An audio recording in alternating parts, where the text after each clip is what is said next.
मानव के आधुनिक जीवन ने एक नए प्रकार के प्रदूषण को उत्पन्न किया है जो कि ध्वनि प्रदूषण कहलाता है। ध्वनि प्रदूषण कई तरह से मानव जीवन को प्रभावित करने वाली भारत में बड़ी समस्याओं में से एक बन गया है। भीड़ भाड़ वाले शहर, गांव, यांत्रिकी प्रकार का परिवहन, मनोरंजन के नए साधन, उनके निरंतर शोर के द्वारा वातावरण प्रदूषित हो रहा है।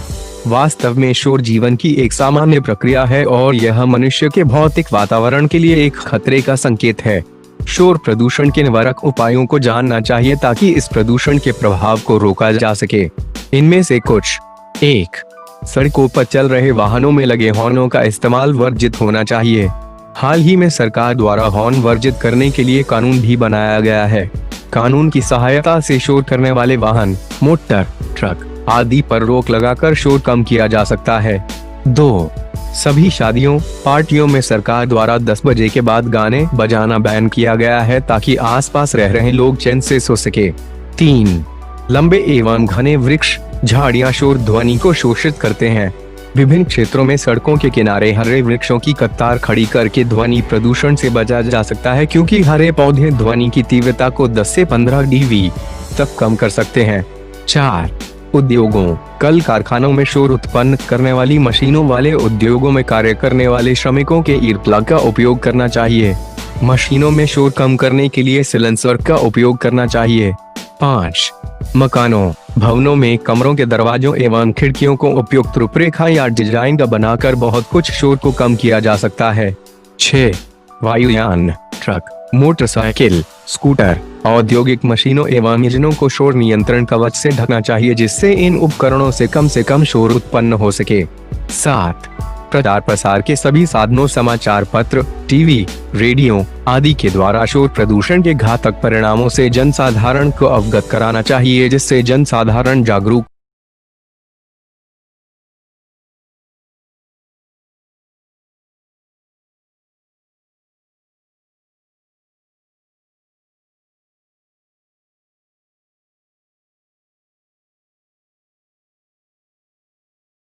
जहां पर ध्वनि प्रदूषण पर हाईकोर्ट का फैसला सामने आया है। डीजे बजाने की अनुमति पर पाबंदी लगा दी गई है।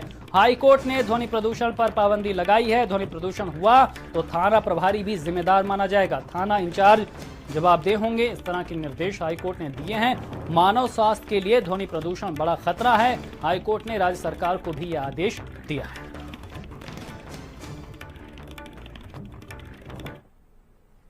नोएडा से खबर। मोहता कॉलेज की ऑनलाइन पाठशाला में आपका हार्दिक स्वागत है।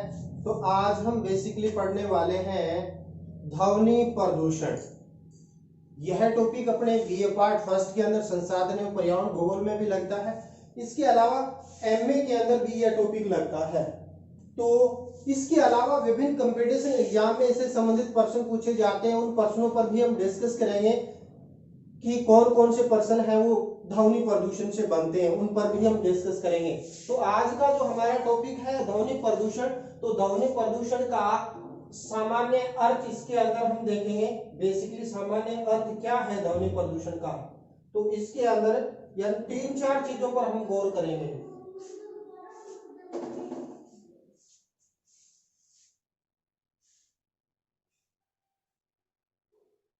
तो ध्वनि प्रदूषण के अंदर देखें तो एक तो पहले आ जाएगा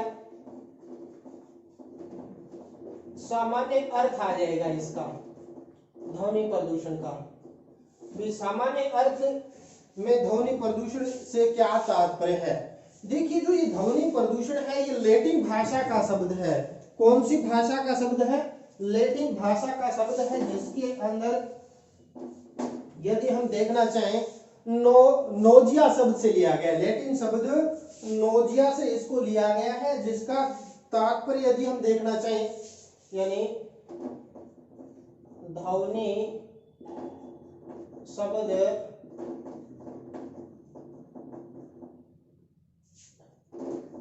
लैटिन भाषा के नोजिया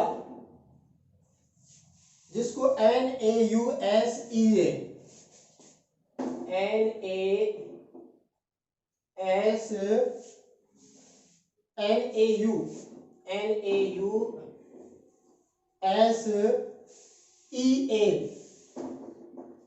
तो ध्वनि शब्द लैटिन भाषा के नोजिया शब्द से लिया गया है, जिसका तात्पर्य है विचलित, जिसका सामान्य अर्थ क्या हो गया?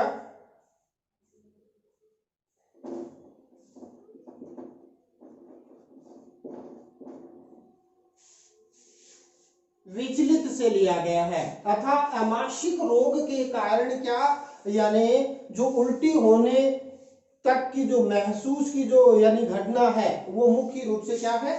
ध्वनि प्रदूषण है। या यूं कहें कि यानी हमारे चारों ओर जो अवांछित कर्कश आवाज जो मानव मस्तिष्क को क्या करती है? प्रभावित करती है। इससे न केवल मानव स्वास्थ्य बल्कि जीव जंतु वनस्पति पर भी उनका हानिकारक प्रभाव देखने को मिलता है। और सामान्यतः यदि हम देखना चाहें, सामान्यतः 50 से 60 डेसिमल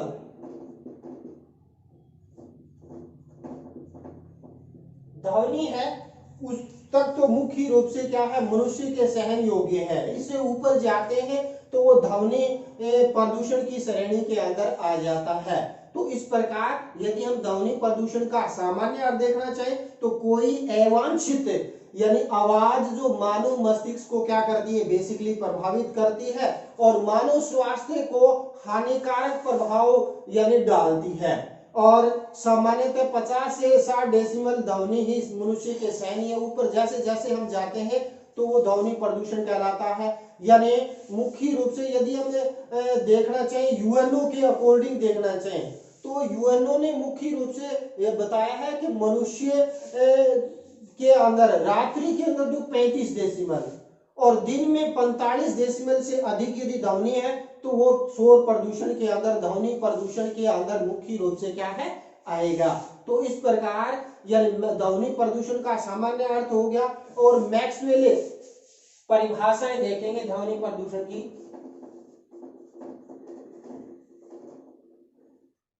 तो फर्स्ट डेफिनेशन यदि हम देखना चाहें तो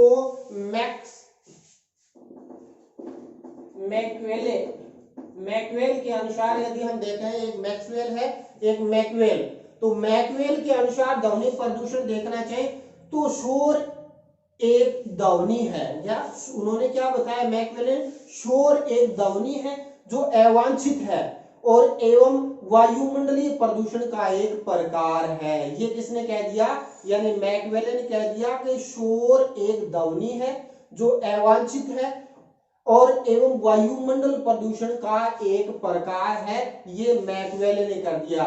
और जे टिफिन ने भी दूसरी परिभाषा दी है।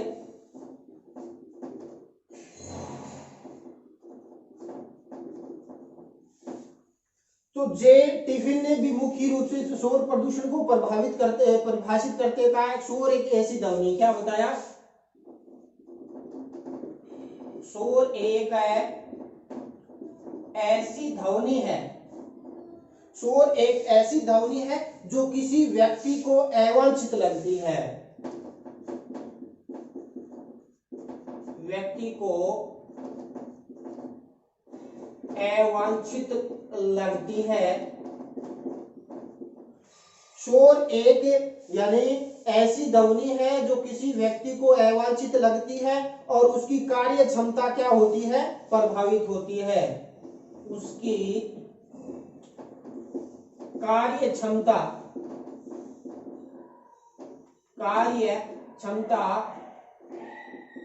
प्रभावित होती है, वह क्या कहलाता है? ध्वनि प्रदूषण कहलाता है। इसके अलावा डॉक्टर बी रॉय ने भी यानी तीसरी डेफिनेशन देखना चाहें, डॉक्टर बी और रॉय की डेफिनेशन देखना चाहें तो बी रॉय ने मुख्य रूप से क्या है ध्वनि प्रदूषण को परिभाषित करते हुए कहा है कि इच्छापूर्ण ध्वनि, यानी इच्छापूर्ण ध्वनि जो मानव सुविधा, स्वास्थ्य एवं गतिशीलता में क्या करती है? हस्तक्षेप करती है और या प्रभावित करती है, वह शोर क्या? ध्वनि प्रदूषण कहलाता है।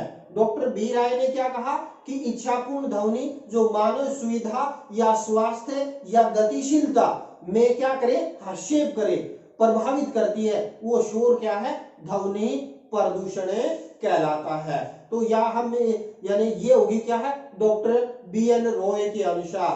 तो शोर प्रदूषण जैसे हमने बात की थी यानी धूम्र कोहरे के, तो धूम्र कोहरे के समान ही जो ध्वनि प्रदूषण है वो यानी मृत्यु का एक धीमा कारक है, यानी मनुष्य को चिड़चिड़ा बना देगा, उसमें सहन शक्ति है या उसकी कार्य क्षमता प्रभावित होती है, उसको सुनने वो बहरापन उसके अंदर आ जाता है, माइग्रेन की समस्या से ग्रसित हो जाता है। तो इस प्रकार धीरे धीरे कार्य करता है, लेकिन लंबे समय तक यदि शोर प्रदूषण में रह जाए तो मनुष्य की यानी व्यवहार के अंदर परिवर्तन आ, उसकी कार्यशैली में परिवर्तन आ जाता है, ऊंचा सुनने लग जाता है। इसके अलावा माइग्रेन की शिकायत है वो ध्वनि प्रदूषण की वजह से हो जाती है। या इस प्रकार निरर्थक तथा अनुपयोगी ध्वनि शोर प्रदूषण है, जो मनुष्य के लिए यानी क्या निरर्थक हो या अनुपयोगी हो, वो बेसिकली क्या है, यानी शोर प्रदूषण या ध्वनि प्रदूषण है। शोर बिना किसी परिणाम या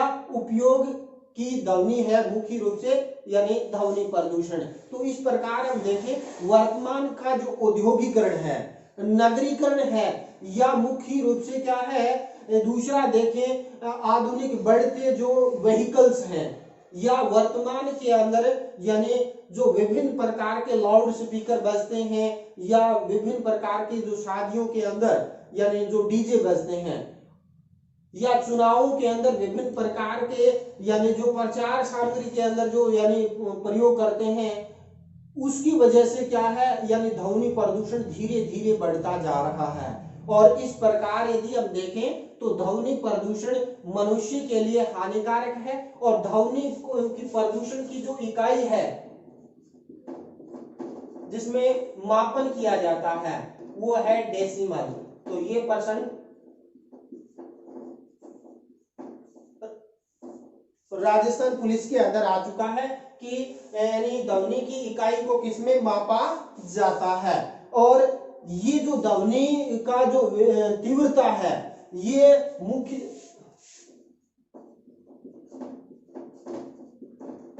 तीव्रता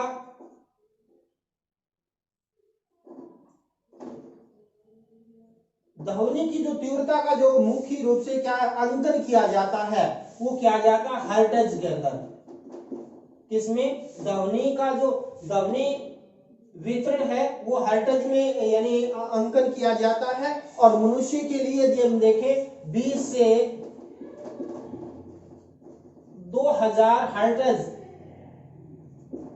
ध्वनि है मनुष्य के सहन योग्य है। इससे ऊपर जाते हैं तो उससे क्या होता है, ध्वनि प्रदूषण प्रमुख रूप से क्या है, फैलता है। यानी हम ध्वनि प्रदूषण को यूएनओ ने कह दिया कि 45 डेसिबल से अधिक जो ध्वनि है वो ध्वनि प्रदूषण है, लेकिन सामान्य 50 से 60 डेसिबल यानी नॉर्मल हो गया, ये ध्वनि प्रदूषण की श्रेणी के अंदर नहीं आता। तो ये जो ध्वनि है इसके अंदर यानी प्रदूषण की अलग अलग स्तर है। जैसे पत्तियों की, पेड़ पौधों की जो सरसराहट होती है, यानी पत्तियों की सरसराहट के अंदर 20 डेसिबल की ध्वनि निकलती है। किसमें, पत्तियों की सरसराहट, ये कई बार पूछा जाता है। ध्वनियों की सरसराहट के अंदर 20 यानी हम जब आपस में फुसफुसाते हैं, फुसफुसाने की आवाज होती है उसमें 30 डेसिबल होती है। यानी जब गुदगुदाते हैं, दो व्यक्ति आपस में मध्य आवाज में फुसफुसाहट करते हैं तो, और एक व्यक्ति जब सामान्य आवाज यानी बातचीत करता है तो उसमें 60 डेसिबल क्या है, ध्वनि की तीव्रता होती है। किसमें, कि सामान्य बातचीत में।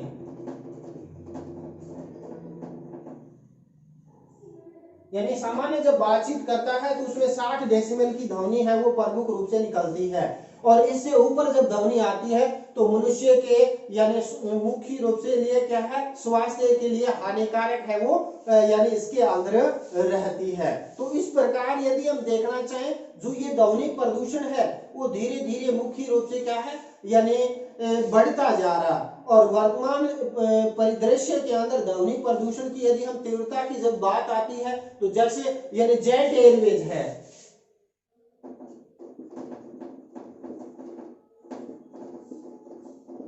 जो जेट एयरवेज मुख्य रूप से क्या है चलते हैं, इसकी जो ध्वनि की तीव्रता की बात करते हैं तो 120 डेसिबल होती है। कितनी होती है? 120 डेसिबल मुख्य रूप से होती है। और जो रॉकेट यान छोड़े जाते हैं, रॉकेट यान की हम बात करते हैं तो इसकी जो तीव्रता होती है वो लगभग क्या है 180 डेसिबल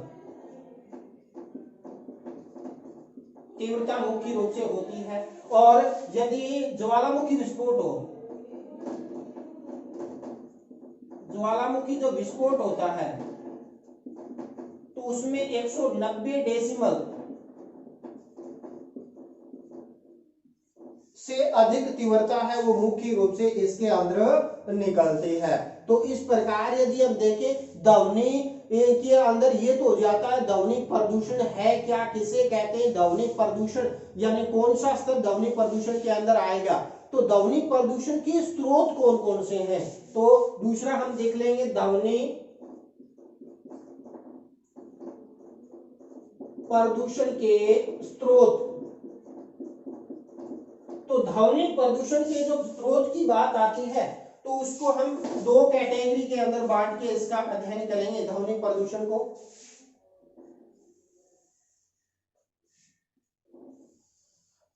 एक तो आ जाता है प्राकृतिक स्रोत,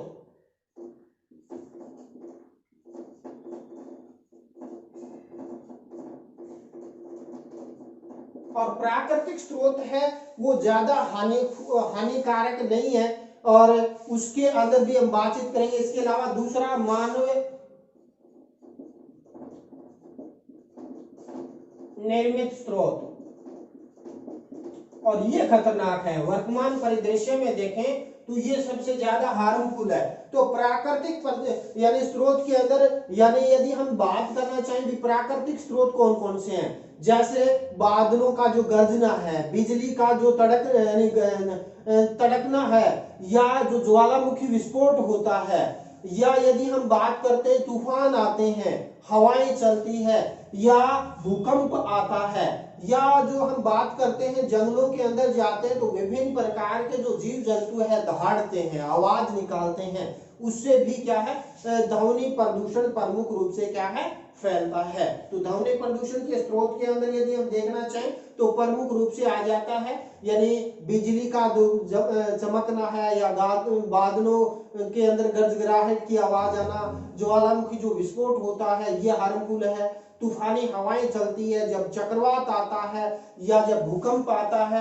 या वनस्पति की जब हवाएं चलती है तो उसके अंदर सरसराहट की आवाज आती है, और यानी वन्य जीवों के अंदर यानी जो आवाज आती है, चाहे वो शेर का दहाड़ना हो, हाथी का दहाड़ना हो, या जो जीव जंतु है उसकी वजह से भी ध्वनि प्रदूषण प्रमुख रूप से क्या है फैलता है। इसके अलावा समुद्री क्षेत्रों के अंदर भी प्रमुख रूप से क्या है कई बार यानी तटीय क्षेत्रों से यानी समुद्री धाराएं टकराती है, उसकी वजह से भी कई बार आवाज प्रमुख रूप से क्या है विस्फोट होता है। ये तो प्राकृतिक स्रोत है। मानवीय स्रोतों की बात करते हैं तो वर्तमान में मोटर गाड़ी,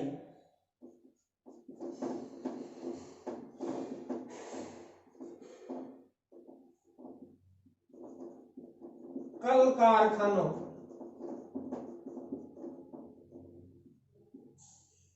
नगरीकरण के अंदर क्या है जो विभिन्न प्रकार के क्रियाकलाप किए जाते हैं नगरों के अंदर। इसके अलावा यदि मशीनों के अंदर मशीनें चलती है तब भी मुख्य रूप से क्या होता है बेसिकली यानी ध्वनि प्रदूषण होता है। इसके अलावा मनोरंजन के साधन,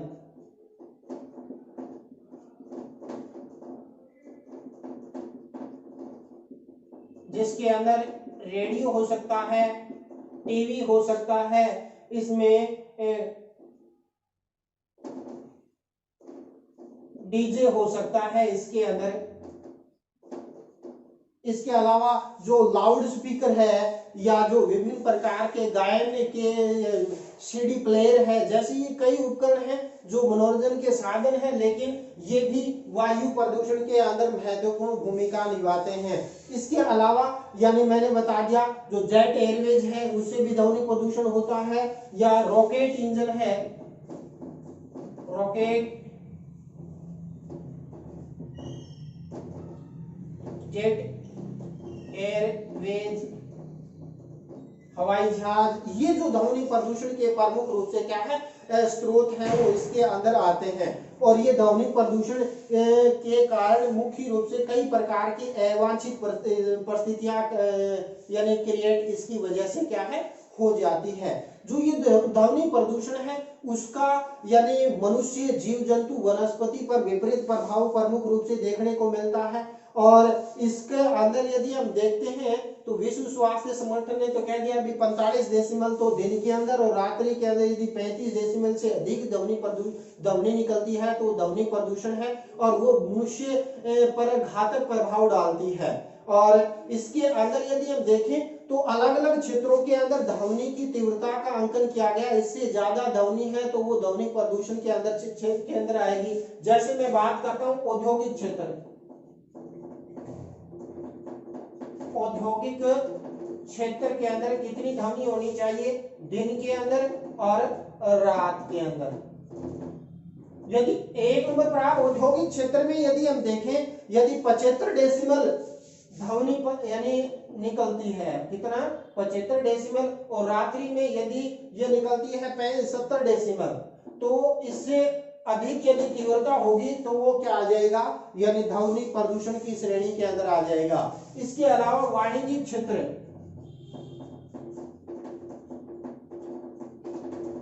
जो व्यापारिक गतिविधियां जहां होती है वहां यदि 65 डेसिमल से ध्वनि प्रदूषण होता है दिन के अंदर और रात्रि में यदि 70 डेसिमल ध्वनि निकलती है, इससे ऊपर ध्वनि निकलेगी तो वाणिज्यिक क्षेत्र का प्रदूषण के अंदर आएगा। इसके अलावा यदि आवासीय क्षेत्र देखें,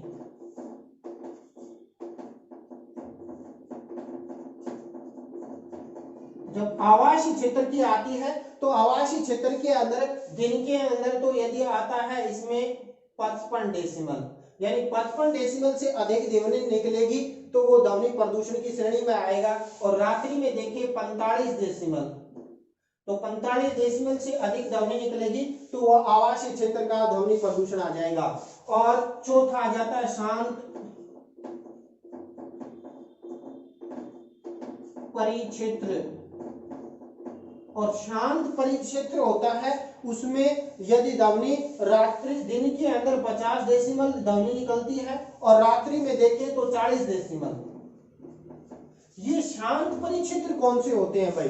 शांत परिक्षेत्र के अंदर देखें जो अस्पताल होते हैं, क्योंकि वहां विभिन्न प्रकार के रोगी होते हैं तो वहां ध्वनि की तीव्रता कम होनी चाहिए। शांत क्षेत्र या शिक्षा संस्थान है, शांत क्षेत्र में कौन से आएंगे? एक तो अस्पताल,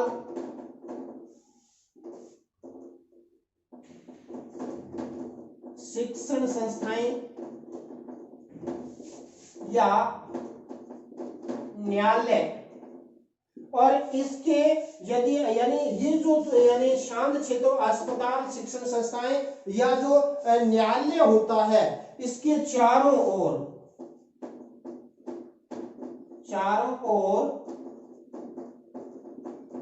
100 मीटर दायरे के अंदर, 100 मीटर क्षेत्र के अंदर यानी ये जो लाउड स्पीकर है या ये जो विभिन्न प्रकार के उपकरण है या औद्योगिक इकाइयां नहीं हो सकती, क्योंकि वहां वायु प्रदूषण यानी ध्वनि प्रदूषण इसकी वजह से फैलता है और जिसके कारण पढ़ाई में भी व्यवधान आती है, अस्पताल में रोगियों पर विपरीत प्रभाव पड़ता है, न्यायालय में ये जो कार्यवाही है उस पर भी यानी इसका नकारात्मक प्रभाव है वो प्रमुख रूप से क्या है देखने को मिलता है।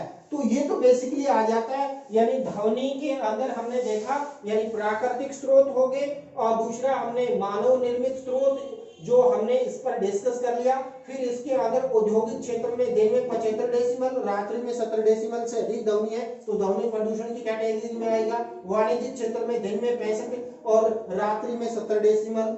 और आवासीय क्षेत्र में 55 और 40, और शांत परिक्षेत्र में दिन में 50 डेसिबल और रात्रि में 40 डेसिबल से अधिक ध्वनि निकलती है तो ध्वनि प्रदूषण की श्रेणी के अंदर प्रमुख रूप से क्या है आएगी। इसके बाद थोड़ा सा डिस्कस कर लेते हैं हम, यानी ध्वनि प्रदूषण का प्रभाव क्या होता है। ध्वनि प्रदूषण का बेसिकली प्रभाव क्या है उसके बारे में भी थोड़ा सा डिस्कस कर लेते हैं।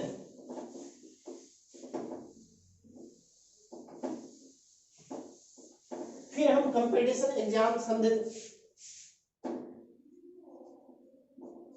ध्वनि प्रदूषण के प्रभाव, ध्वनि प्रदूषण के प्रभाव क्या है। तो सबसे ज्यादा तो मनुष्य के यानी स्वास्थ्य पर पड़ता है। तो मनुष्य के स्वास्थ्य में देखें तो बहरापन आ जाता है, बहरापन देखने को मिलता है। दूसरा चिड़चिड़ापन, यानी बहरापन चिड़चिड़ापन इसके अंदर आ जाता है। और मनुष्य का स्वभाव में विचलन आ जाता है, स्वभाव में विचलन आ जाता है जिससे उसकी कार्य क्षमता प्रभावित होती है, कार्य क्षमता प्रभावित होती है। और आपने महसूस भी किया होगा कई बार क्लासें लगती है उसमें कोई यानी अचानक आवाज आती है तो उसके अंदर यानी व्यवधान प्रमुख रूप से आ जाता है, पढ़ाई में मन नहीं लगता है। इसके अलावा यदि हम देखना चाहें यानी इसके अंदर जो विशेष तौर पर प्रभाव आता है वो सूक्ष्म जीवों की मृत्यु भी हो जाती है। इससे क्या हो जाती है, सूक्ष्म जीवों की मृत्यु हो जाती है इसके कारण। इसके अलावा मनुष्य में हृदयाघात भी, मुख्य हार्ट अटैक भी आ जाता है। इसके अलावा यानी उच्च रक्तचाप यानी बीपी की शिकायत भी मुख्य रूप से क्या है इसके अंदर आ जाती है। इसके अलावा यदि लंबे समय तक यदि हम ध्वनि प्रदूषण के अंदर रहेंगे तो मनुष्य में माइग्रेन से मुख्य रूप से क्या है वो पीड़ित हो जाता है। इसके अलावा यानी लंबे समय तक ध्वनि प्रदूषण में रहेंगे तो अनिद्रा यानी नींद नहीं आती है, फिर गोलियां लेनी पड़ती है। और इसके अलावा मनुष्य के अंदर लंबे समय तक यदि ध्वनि प्रदूषण में रहेंगे आक्रामक व्यवहार, तो ये समस्याएं प्रमुख रूप से क्या है इसकी वजह से आती है। इसके अलावा यदि हम देखना चाहें तो इसके अंदर प्रमुख रूप से कई प्रकार की यानी विकृतियां प्रमुख रूप से इसके अंदर आने लग जाती है। और यदि लंबे समय तक ध्वनि प्रदूषण रहता है तो जो हमारी ओजोन लेयर है वो वायु के साथ है, यानी ध्वनि प्रदूषण भी ओजोन परत में 6 ध्वनि प्रदूषण का मुख्य रूप से क्या है यानी इसके अंदर देखने को मिलता है। तो इसके अलावा वृक्षों की वृद्धि भी मुख्य रूप से रुक जाती है। जो जीव जंतु है उसके व्यवहार में परिवर्तन देखने को मिलता है, उसके अंदर वृद्धि भी कई बार रुक जाती है। तो कई प्रकार की समस्याओं से मुख्य रूप से क्या है गुजरना पड़ता है।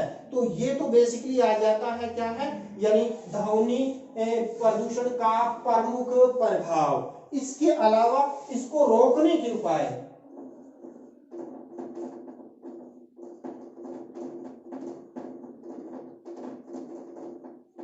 रोकने के उपाय की जब बात आती है तो यानी सबसे ज्यादा यदि हम अत्यधिक मात्रा के अंदर क्या जो ध्वनि प्रदूषण के सोर्स है उसको आवासीय क्षेत्रों से बाहर स्थापित है वो प्रमुख रूप से क्या है किया जाना चाहिए।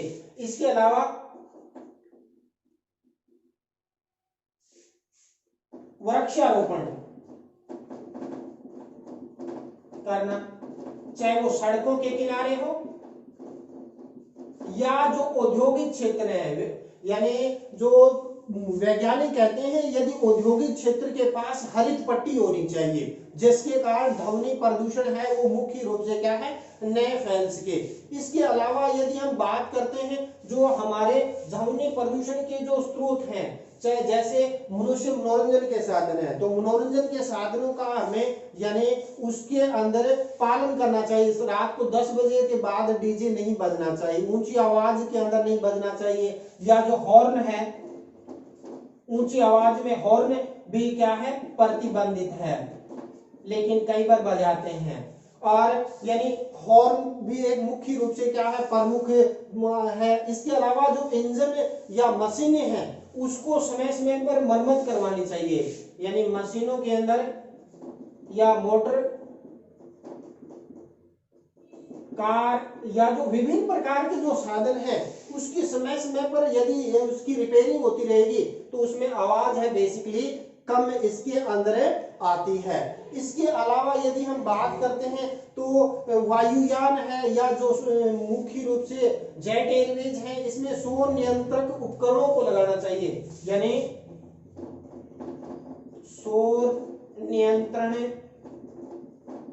उपकरण भी लगाने चाहिए, यानी ये सबसे बड़ा यानी इसका यानी प्रभाव है। इसके अलावा यदि हम जाते हैं जहां पर हम प्रमुख रूप से यानी जिन क्षेत्रों में जाते हैं वहां हमें यानी ध्वनि के अंदर लंबे समय तक कार्य करते हैं तो कानों में टोपस या ऐसे ध्वनि उपकरण जो मुख्य रूप से ध्वनि को अवशोषित करते हैं उनको प्रमुख रूप से क्या है, लगाना चाहिए, ताकि ध्वनि प्रदूषण को मुख्य रूप से क्या है, कम कर सके।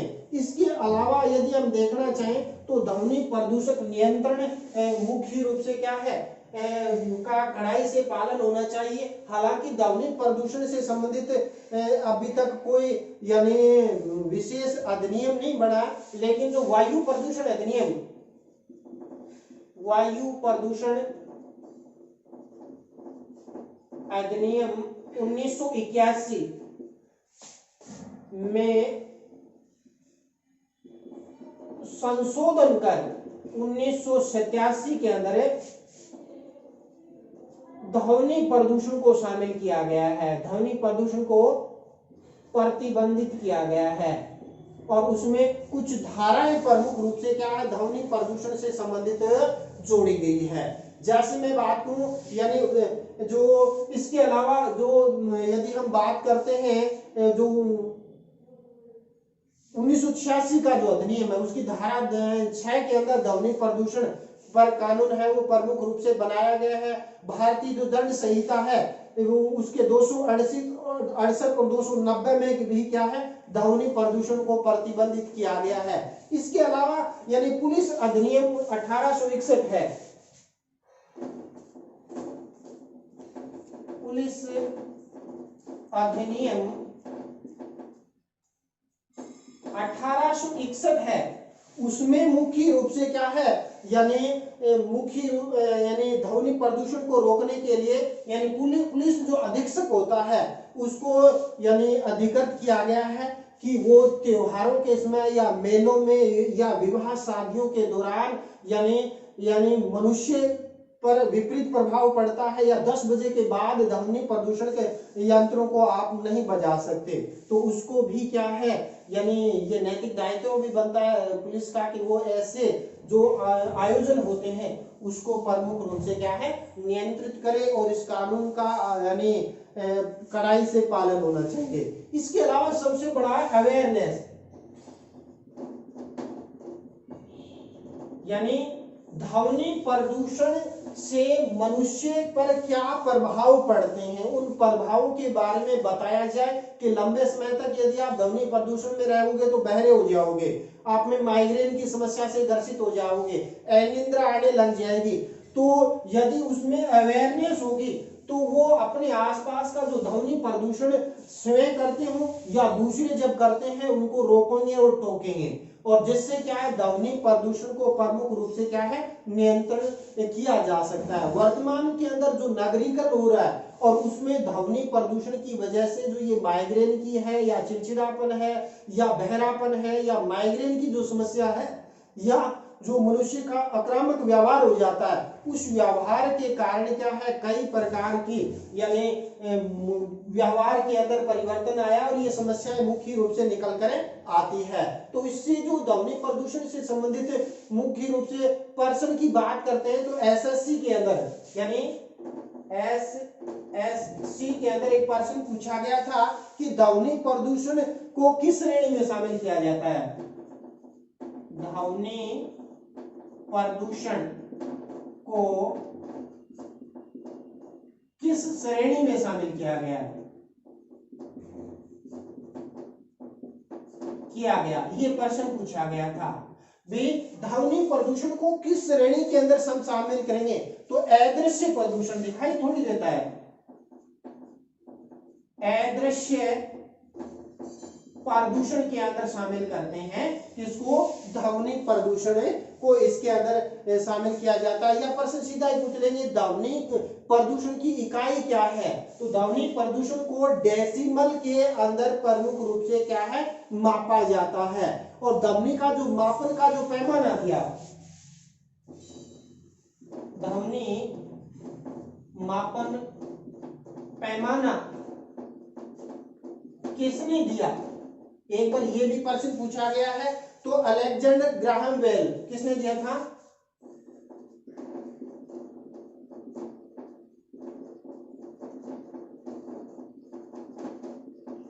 तो अलेक्जेंडर ग्राहम बेल ने ध्वनि मापन का जो पैमाना है वो प्रमुख रूप से दिया।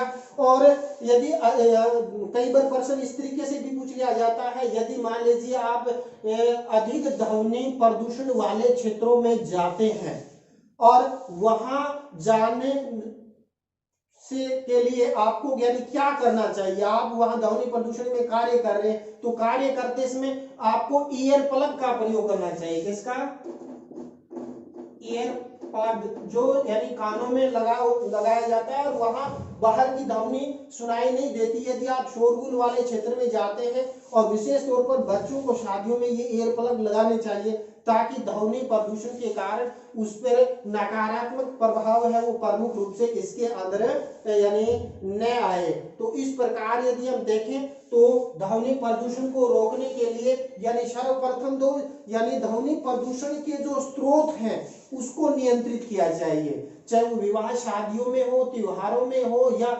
उसको नियंत्रित करना चाहिए। जैसे पिछली बार अब दीपावली आई तो पटाखों पर प्रदूषण और आवाज की वजह से प्रतिबंधित कर दिया गया, या जो सोर्स है ध्वनि प्रदूषण के उन सोर्सों को नियंत्रित किया जाए, नंबर एक बात। तो दूसरा, संचार मार्गों को नियंत्रित किया जाए, यानी ये भी एक महत्वपूर्ण मार्ग है,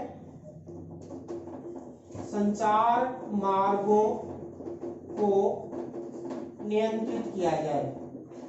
या यानी जो हाईवे यानी प्रमुख रूप से जो संचार के जो यानी जाम लगते हैं उसको यदि उन संचार मार्गों को नियंत्रित करके यानी हाईवे बाहर निकाले जा रहे हैं, शहरों के अंदर ट्रैफिक को यानी दूसरी जगह से यानी जो किया जाता है, तो संचार मार्गों को नियंत्रित करके भी हम क्या है यानी ध्वनि प्रदूषण को नियंत्रित कर सकते हैं। जब वन वे कर दिया जिसके कारण वे ट्रैफिक वहां ज्यादा नहीं रुकेंगे, ज्यादा ध्वनि प्रदूषण है वो यानी इसके अंदर नहीं होगा। इसके अलावा जो रिसीवर पर नियंत्रण यानी ध्वनि प्रदूषण को कंट्रोल करने के लिए जो विभिन्न प्रकार के जो रिसीवर होते हैं उसको भी हम नियंत्रित कर ध्वनि प्रदूषण को रोक सकते हैं। तो इस प्रकार यदि हम देखें तो वायु प्रदूषण 1981 में संशोधन करके 1987 में ध्वनि प्रदूषण को शामिल किया गया। ध्वनि प्रदूषण से संबंधित अलग से कोई यानी एक्ट है वो प्रमुख रूप से नहीं बना, जैसे वायु प्रदूषण अधिनियम 1981 बना है। इसके अलावा 1986 का जो अधिनियम है उसमें भी यानी धारा 6 में ध्वनि प्रदूषण को कानून रूप से क्या है पारित किया गया है। या पुलिस अधिनियम 1861 है उसके अंदर भी क्या है विवाह शादियों त्योहारों और पर मुख्य रूप से ध्वनि प्रदूषण ज़्यादा फैलता है तो उसको नियंत्रित कर सकते हैं। तो आज का जो टॉपिक है, हमने बेसिकली ध्वनि प्रदूषण है क्या, किसे कहते हैं, ध्वनि प्रदूषण के स्रोत कौन कौन से हैं, ध्वनि प्रदूषण को हम कैसे नियंत्रित कर सकते हैं, इसको हमने विस्तार से देखा। जो अगला जो वीडियो होगा उसके अंदर हम फिर एक नए टॉपिक के साथ डिस्कस करेंगे। तो आज का टॉपिक अपने यहीं समाप्त करते हैं। जय हिंद। वायु प्रदूषण नज़रअंदाज करना बहुत ही महंगा पड़ सकता है और आजकल वायु प्रदूषण एक बहुत ही बड़ी समस्या बन गई है और ये है जानलेवा बीमारियों का घर। तो आज मैं आपको बताने जा रहा हूँ वायु प्रदूषण से होने वाले बीमारियां। ये है ज्ञान की बात यूट्यूब चैनल। भारत में वायु प्रदूषण एक गंभीर समस्या का रूप ले चुका है। लोगों को ऐसा लगता है कि वायु प्रदूषण से सिर्फ सांस या श्वास संबंधित समस्याएं होती है, लेकिन ऐसा नहीं है। वायु प्रदूषण हमारे शरीर को कई तरीके से प्रभावित करता है, जिससे हमारे शरीर में बहुत तरह की स्वास्थ्य संबंधी दिक्कतें होती है। आइए जानते हैं जो लोग वायु प्रदूषण के चपेट में ज़्यादा हैं उनके शरीर पे क्या इसके दुष्प्रभाव पड़ रहे हैं और इनसे आपको किस तरह की बीमारियां लग सकती हैं। सबसे पहला, वायु प्रदूषण से श्वास या सांस लेने की जो समस्या होती हो तो सबसे पहला होता है। इसके अलावा आपको स्ट्रोक का खतरा रहता है। वायु प्रदूषण के कारण किडनी फेलियर का भी रिस्क रहता है। वायु प्रदूषण से आपको हृदय संबंधित रोग हो सकता है, श्वसन संबंधित रोग हो सकता है, कैंसर हो सकता है, फेफड़े का संक्रमण हो सकता है, अस्थमा तथा अन्य कई तरह के रोग आपको लग सकते हैं। एक रिसर्च के अनुसार ऐसा भी पाया गया है कि जिस इलाके में या जिस क्षेत्र में वायु प्रदूषण या एयर पॉल्यूशन बहुत ही ज़्यादा है, उन क्षेत्र में लोगों को किडनी से संबंधित डिजीज या बीमारियां बहुत ही ज़्यादा होती हैं। वायु प्रदूषण हमारे किडनी की कार्य प्रणाली के लिए बहुत ही ज़्यादा नुकसानदायक है। प्रदूषित वायु में रहने के कारण जो प्रदूषित वायु में विषैले और नुकसानदायक तत्व होते हैं, उन्हें हम अपने श्वास के द्वारा अपने शरीर के अंदर लेते हैं, जिसके कारण वो हमारे शरीर के रक्त प्रवाह में मिल जाते हैं और इससे हमारे शरीर को बहुत ज़्यादा नुकसान पहुंचता है। ज़्यादा वायु प्रदूषित वाले इलाके में रहने से आपके दिमाग को भी बहुत ज़्यादा क्षति पहुंचती है और ये दिमाग को अन्य रूप से भी क्षति करता है, जिससे आपको याददाश्त कमज़ोर होने के भी बीमारी लग सकती है। और इसके अलावा जो गर्भवती महिलाएं हैं वो अगर प्रदूषित इलाके में रहती हैं या वायु प्रदूषित वाले क्षेत्र में रहती है तो उनके बच्चों पर भी बुरा प्रभाव पड़ सकता है। तो ये गर्भवती महिलाओं के लिए बहुत ज़्यादा खतरनाक है और आने वाले बच्चों के लिए भी बहुत ज़्यादा बर्थ डिफेक्ट का खतरा रहता है। बर्थ डिफेक्ट कहने का मतलब है कि जब संतान कोई पैदा लेता है तो उसमें पहले से ही कुछ समस्याएं और गंभीर बीमारियां होती हैं। और इसके अलावा अगर कोई गर्भवती महिला वायु प्रदूषण के या एयर पोल्यूशन वाले क्षेत्र में रहती है तो उससे उसके बच्चे को हाई बीपी होने का भी खतरा रहता है। इसके अलावा वायु प्रदूषण हमारे शरीर के श्वसन नली के अंदर संक्रमण फैलाने वाले बैक्टीरिया की ताकत को बढ़ाता है, जिससे एंटीबायोटिक का असर कम हो जाता है। वायु प्रदूषण का एक सबसे बड़ा घटक है ब्लैक कार्बन, जो हमारे शरीर में बैक्टीरिया को छिपने और बढ़ने और बचने में मदद करता है। वायु प्रदूषण या एयर पॉल्यूशन हमारे लिए बहुत ही ज़्यादा खतरनाक है। इससे बचना भी बहुत ही ज़्यादा मुश्किल है। इसके लिए बाज़ार में आजकल बहुत ज़्यादा एयर प्योरीफायर मिल रहे हैं, लेकिन एयर प्योरीफायर तो सिर्फ घर के अंदर काम करते हैं। जैसे ही आप घर के बाहर निकलेंगे फिर आपको वही प्रदूषित वायु मिलेगी। तो ये जानकारी देने के पीछे मेरा मतलब ये था कि जैसे भी हो वायु प्रदूषण वाले इलाके में ना रहें या कम रहें। अन्य लोगों को जागरूक कर उनको वायु प्रदूषण से स्वास्थ्य से संबंधित बहुत ज़्यादा समस्या हो रही है, जो उन्हें आने वाले समय बहुत ज़्यादा नुकसान दे सकती है। इस वीडियो को शेयर करें ताकि अन्य लोगों को ही पता चल सके और वो वायु प्रदूषण से संबंधित और उससे होने वाले रोगों के बारे में जान सकें और उससे बच सकें। अगर आपको ये जानकारी अच्छा लगा तो इस वीडियो को लाइक करें और अगर आप इसी तरह की ज्ञानवर्धक जानकारियाँ जानना चाहते हैं तो आप हमारे इस चैनल ज्ञान की बातें को जरूर सब्सक्राइब करें, क्योंकि ये है ज्ञानवर्धक जानकारियों का